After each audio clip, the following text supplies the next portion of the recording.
Hi traders, Lockie here. In this video, we are going to be talking about how do you monitor your plotted executions on the chart, i.e. how do you see where you got in and out of the market so you can work out not only where you got in, but where you got out, where your stop loss was triggered, and ultimately you can start to actually develop a really great library of screenshots. In fact, that raises a great question. Exactly how do you also make a screenshot? So at the moment, as we've been actually constructing ATMs, we've done multi-target ATMs, reversal ATMs, and single target ATMs.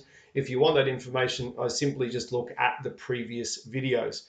Now, in saying that, we've executed trades all over these charts, guys, but at this point in time, we can't see any of them. So how do we know where we got in and where we got out? Great question. What I'm going to do is I'm going to right click on the chart and I'm going to go to an option here called data series. Now, if we go right down the bottom here, guys, we've got an option called plot executions. Plot executions gives you three choices: do not plot, markers only, or text and markers. So let me talk to you about the pros and cons of both. Do not plot. Naturally, we can't see where we've got in or we've got out of the charts. Mind you, your charts are very, very clean, very, very succinct, but absolutely no good for working out the profitability of your strategy and whether you're getting on the right side of the market. If we do go to markers only and push apply, because what we're going to find is we end up with lots of little triangles on our charts.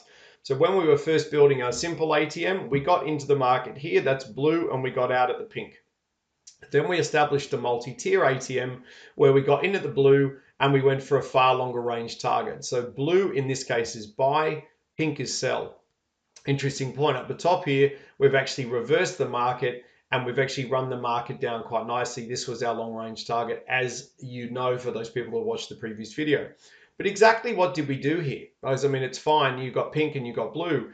If you're looking for more detail, like Lockie, I want to know the exact price that I sold at, then you can actually go and request that. All right, so we're going to right click. We're going to go back to our data series. We're going to scroll all the way down to the bottom as we did previously. But this time we're going to choose text and marker. Pros and cons. Pros are it shows you exactly what you've done, exactly where you've got in and exactly where you've got out. The con is you end up with writing all over your chart. Okay, now mind you, that writing is incredibly advantageous for those of you that want to say, we sold the market here, we sold the market here, we got out here. You can actually see these are defined. There's my target, there's my entry. So guys, in terms of plotting execution on the charts, I would suggest when you first start trading, this is a great option. So you can see exactly where you got in, exactly where you got out. If you push the close button on the trade, which is just there, it'll even define close for you.